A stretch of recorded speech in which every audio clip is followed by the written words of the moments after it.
Hier in die gemeente het ons in die oggenddiens iets besonders beleef. 'n Klein kindjie is gedoop. Water het oor hierdie dogtertjie se voorkop gestroom en 'n belofte is uitgespreek. En almal wat daar gesit het, is herinner. God begin altyd eerste. En na die doop het self almal wat daar in die kerk gesit het, die gemeente, die voorreg gehad om na die doopfont toe te kom, hulle hande in die water te steek en 'n wit klippie uithaal. Het is 'n teken van die herinnering dat ook vir my God eerste gedoen het. Nou ek wil vandag vir jou uitnooi, jy kan dit ook doen daar waar jy is, want later gaan ek jou nooi om 'n klippie in jou hand vas te hou, of om net vir 'n oomblik stil te sit en te onthou, ek is gedoop. Ek behoort aan Christus. Nou, ons gaan vandag saam lees uit Kolossense, waar Paulus vir ons iets van die doop baie duidelik wil sê. Hier op die skerm is die teks van Kolossense 2, vers 11 tot 12. In hom is julle ook besny, met 'n besnydenis wat nie met hande verrig word nie. Toe julle met hom begrawe is in die doop, en in hom ook saam opgewek is, deur die geloof in die krag van God, wat hom uit die dood uit opgewek het. Paulus sê ons is gedoop en ons is in Jesus se dood gedoop en daarmee saam opgewek. Dis 'n ryk teks, maar om dit te verstaan moet ons eers hoor, hoekom skryf Paulus dit? Wat gebeur? Hoekom sê hy dit vir die mense hier in Kolosse? Die gemeente in Kolosse is klein, waarskynlik 'n klein huiskerkie in 'n stad vol verskillende godsdienste. Griekse gode, Romeinse rituele en baie belangrik, die Joodse gebruike.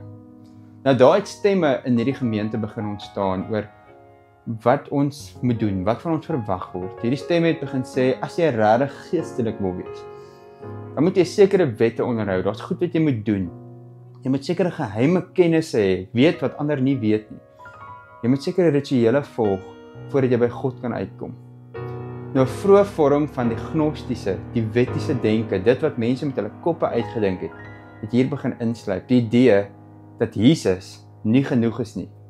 En dis hier waar Paulus se stem baie hard en duidelik is vir hierdie mense in Kolosse. Hy sê vir hulle, in hom het julle alles. Christus alleen is genoeg. Eintlik sê Paulus vir hierdie mense, julle hoef nie nog 'n laag godsdienstige simbole of simboliek oor julle geloof te plak nie. Julle doop is reeds die teken dat julle volkome behoort aan hierdie God wat julle liefhet, wat julle gekies het. Julle is syne. En dan maak hy baie van die besnydenis, maar hy sê ons besnydenis van Christus word nie met hande gedoen nie. Want wanneer Paulus praat van die besnydenis van Christus, bedoel hy nie 'n fisiese sny of 'n fisiese handeling nie. Die Nuwe Testamentikus N.T. Wright sê dis 'n metafoor vir die aflegging van die ou mens, die weggooi van wie jy was, die ou lewe van sonde en skuld en self godsdienstige prestasies. Hy sê die volgende, the circumcision of Christ, sê Wright, is the putting off of the old self, the fleshly way of life. Dis om ontslae te raak van wie jy was. Dis nie 'n stuk vel wat afgesny word nie, dis 'n stuk ou mens wees, wat as te ware sterf, weggegooi word in 'n nuwe identiteit wat begin, 'n hart wat oopgesny word om vir God 'n nuwe lewe te leef. Nou soos die besnydenis in die Ou Testament, wat die teken was van hierdie verbondsbehoortheid, hierdie identiteit van Abraham se tyd af, sê Paulus nou vir hierdie mense in Kolosse, die doop is die teken van die nuwe verbond, nie die besnydenis nie. 'n Verbond is nie gegrond op wette of afkoms nie. Hierdie verbond gaan oor deelname aan Jesus self, om in Jesus te wees. Nou kyk vir 'n oomblik hoe pragtig sê Paulus dit hier in Kolossense. As ons lees, julle is met hom begrawe in die doop. Julle is met hom opgewek deur die geloof in die krag van God. N.T. Wright verduidelik vir ons dat dit nie net 'n mooi prentjie is nie. Want dis gevaarlik as teologie 'n prentjie bly. Dis die werklikheid waarin gelowiges moet, kan en gaan leef. Die ou lewe word begrawe en daar begin 'n nuwe lewe. Want elke keer as ons doop, dan sê ons, is ons soos Paulus. Paulus sê, dis 'n bietjie van 'n miniatuur. Die dood en die opstanding is in een handeling. Dis 'n herinnering daarvan. 'n Verklaring dat die ou lewe verby is. Dat Christus se lewe nou in my en in jou vloei. Daarom sê die doop nie, ek het besluit om 'n beter mens te wees en daarom word ek gedoop. Nie, die doop sê, God het besluit om my nuut te maak. Dis die gereformeerde verstaan. Die doop is iets wat God doen. Later kan ek antwoord op dit wat God doen. Nou vir Johannes Calvin en baie van die gereformeerdes was hierdie teks die spil waarom dit alles verstaan, waarom die hele verbond verstaan moet word. Want in die Ou Testament, in die Ou Verbond, was die besnydenis 'n teken dat jy deel is van hierdie volk van God. In die Nuwe Verbond is die doop die teken dat jy deel is van Christus se liggaam, dit wat Jesus aan die kruis doen, die nuwe lewe wat begin. En net soos kinders in die Ou Verbond 'n teken ontvang het, so ontvang kinders vandag van die Nuwe Verbond ook 'n teken, die doop. Nie omdat ons glo nie, maar omdat God glo in ons, omdat hy ons uitkies, ons sy kinders noem. Die doop sê, ek is God se kind. Nog lank voor ek verstaan het wie God eers is. Dis wat God vir Abraham gesê het. En dis hoekom ons vandag in die erediens 'n klein babatjie gedoop het. Nie as deel van 'n mooi tradisie nie, maar as 'n proklamasie, 'n uitroep van God se trou deur geslagte heen, van Abraham af tot by ons en vir altyd. En dan wil ek vir 'n oomblik gesels oor hoe Jurgens Moltmann, 'n teoloog, hierdie is nog meer, dieper, laag vir laag vir ons oopdelf. Hy sê vir ons, baptism is the beginning of a new creation, of human beings and of the whole world. Hy sê met die doop ontstaan daar 'n nuwe skepping. Hy sê wanneer water oor iemand se kop vloei, is dit nie 'n individuele reiniging nie. Dis God wat 'n nuwe skepingsverhaal met sy kinders begin skryf. Die doop sê, jy is deel van God se herskepping van hierdie wêreld.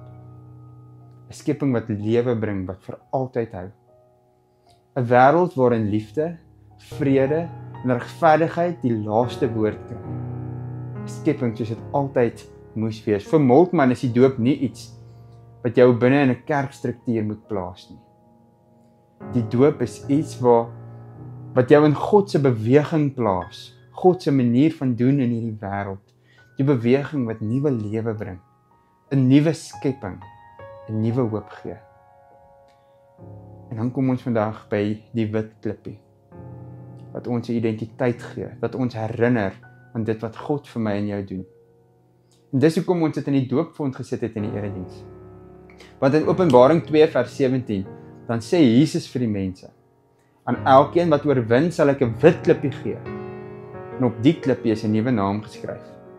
'n Naam wat niemand ken nie, behalwe die een wat dit ontvang. Nou daardie klippie is vir my en vir jou 'n teken van vryspraak, 'n teken van oorwinning, 'n teken van 'n nuwe identiteit. En wanneer jy vandag dalk iewers in jou tuin 'n wit klippie kan vashou, of as jy net sit en in jou verbeelding sien hoe tel jy 'n wit klippie op, onthou vir 'n oomblik, jy het 'n nuwe naam, 'n nuwe identiteit. Jy's nie meer jou verlede nie.